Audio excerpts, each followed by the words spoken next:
కాంగ్రెస్ నాయకులపై BJP WhatsApp university విష ప్రచారం చేస్తుందన్నారు MP Chamala Kiran Kumar Reddy.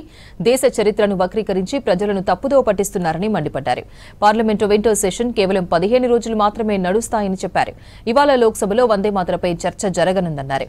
RSS BJP మీటింగుల్లో వందే మాతరాన్ని పాడరన్నారు. సడన్ గా వందే మాతరపై చర్చ పెట్టి గాంధీ నెహ్రూలపై చెడు ప్రచారం చేయాలని చూస్తుందని ఆరోపించారు ఎంపీ చామల.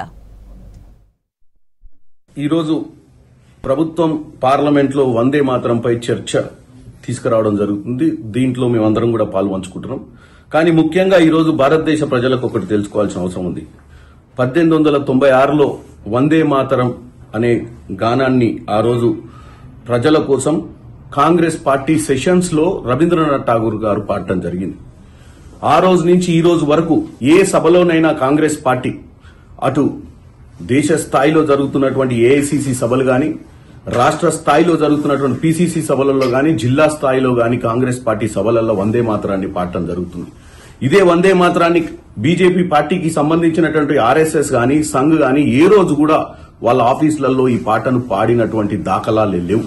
సడన్ గా ఈ రోజు బీజేపీ పార్టీ వందే మాతరం గురించి, వందే మాతరం గొప్పతనం గురించి పార్లమెంట్ లో చర్చ ఎందుకు తీసుకురావాలనుకుంటుందంటే, ఆ రోజున్నటువంటి నాయకులు గాంధీ గారిని గాని, నెహ్రూ గారిని గాని వారి మీద చరిత్రలో వారు చెయ్యని విషయాలు